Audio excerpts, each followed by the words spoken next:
कानी बहू। किशोरी लाल जी के बेटे राघव की शादी की बात जगह जगह चल रही थी, लेकिन किशोरी लाल जी को कोई लड़की पसंद ही नहीं आती थी। और उसकी एक ही वजह थी, किशोरी लाल जी का लालची होना। उनको लड़की वालों से मोटा दहेज चाहिए था और इसी चक्कर में एक दिन वो एक बहुत पैसे वाले के घर अपने बेटे का रिश्ता लेकर पहुंचे। उस आदमी का नाम था ओम प्रकाश। देखिए किशोरी लाल जी, मेरी एक ही बेटी है और मेरी सारी संपत्ति जायदाद सब कुछ मेरी बेटी नैना का ही है। पापा, नाम से लगता है बहुत खूबसूरत होगी। कितना अच्छा नाम है ना, नैना। हाँ, वैसे बात तो सही है आपकी। अब इतना पैसा है, ज़मीन जायदाद है, इकलौती बेटी, आप भी क्या करेंगे? सब कुछ उसे ही देंगे ना। बिल्कुल ठीक पहचाना आपने। बस बेटी की शादी और सारी जायदाद उसके नाम। पापा, बिना देखे हाँ कर दीजिए ना, इतना अच्छा रिश्ता फिर कहाँ मिलेगा? माला माल हो जाएंगे हम।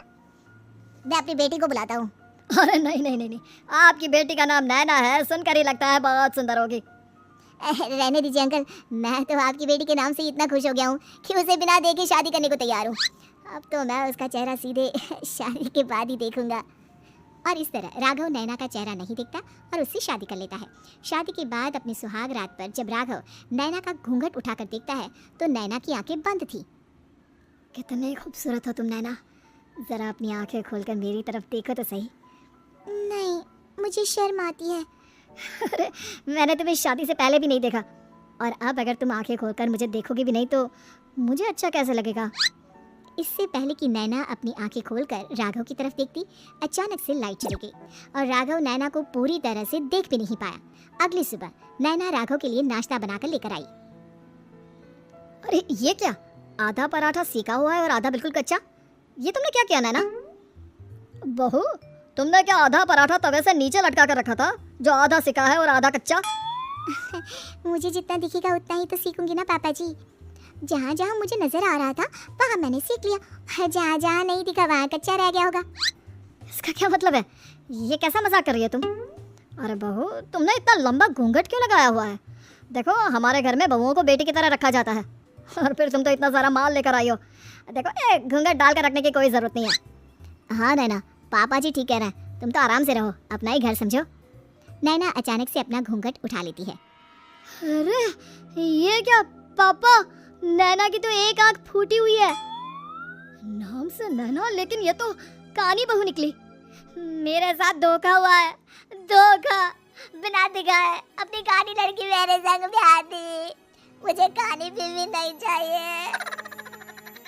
मुझे अभी ओम प्रकाश जी से बात करनी पड़ेगी। आखिर उन्होंने मेरे साथ ऐसा किया क्यों? अरे, आप लोगों ने ही तो पापा से कहा था कि आप लोग शादी से पहले मुझे देखना नहीं चाहते। अब मेरे पापा पर क्यों इल्जाम लगा रहे हैं? अरे लेकिन उन्हें बताना तो चाहिए था ना कि तुम कानी हो, एक आंख से तुम्हें दिखाई नहीं देता। किशोरी लाल और राघव नाराज होकर ओम प्रकाश को अपने घर बुलाते हैं। पापा जी, ये आपने क्या किया?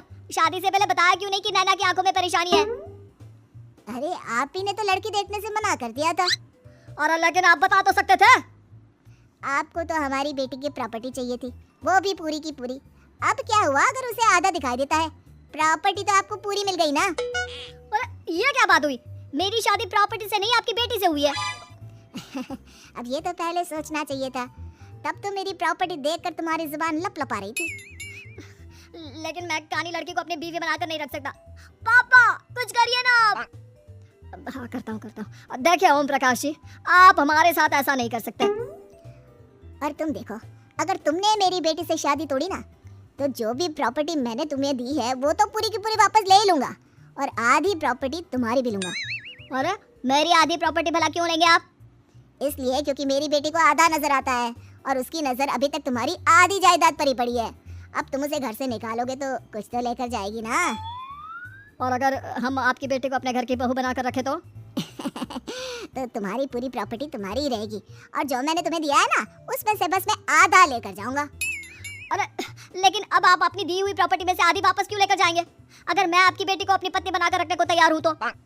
इसलिए ताकि भविष्य में अगर तुम मेरी बेटी को धोखा दो तो उसके पास कुछ तो रहे जो पति का हो। वैसे मेरे पास तो बहुत कुछ है, लेकिन अपने पति की कोई निशानी तो उसके पास होनी चाहिए ना।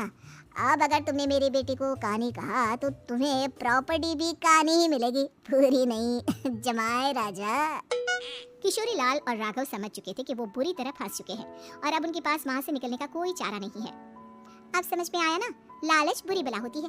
एक तो तुम्हें प्रॉपर्टी मिली, ऊपर से बीवी मिली, उसमें तुम्हें नखरे भी दिखाने हैं। आए बड़े, चुपचाप बैठो तुम। कुछ दिनों के बाद नैना राघव की कार लेकर बाजार घूमने निकलती है और जब कार लेकर वापस आती है, ये क्या, एक तरफ से मेरी गाड़ी पूरी खराब हो चुकी है। लगता है तुमने मेरी गाड़ी को किसी दूसरी गाड़ी के साथ एक्सीडेंट किया है। अरे अरे, कितना बड़ा नुकसान कर दिया तुमने बहू। वो क्या है ना पापा जी, मुझे एक आंख से दिखाई नहीं दे रहा था, सामने से गाड़ी आ रही थी। मुझे तो सिर्फ आधा ही दिखाई दिया और वो गाड़ी मेरी कार से रगड़ती हुई निकल गई। अब मैं क्या करूं बताओ? अब इसे ठीक कराने के पैसे कौन देगा, तुम्हारे पापा? तुमने मुझसे इस तरह से बात की? अभी रुको। नैना राघव की शिकायत ओम प्रकाश को कर देती है। देखो राघव, अब जो मेरी आधी प्रॉपर्टी तुम्हारे पास थी ना, उसमें से आधी और मैं लेकर जाऊंगा, क्योंकि तुमने मेरी बेटी को डांटा। अरे नहीं नहीं पापा जी, गलती हो गई, माफ कर दो। गलती की तो कोई गुंजाइश ही नहीं। अगली बार मेरी बेटी को डांटा तो बची हुई आधी में से आधी और ले जाऊंगा। लालच के चक्कर में हम दोनों ने बहुत बड़ी गलती कर दी बेटा। एक तो तुम्हें कानी बहू मिली और ऊपर से जो माल मिला वो भी काना।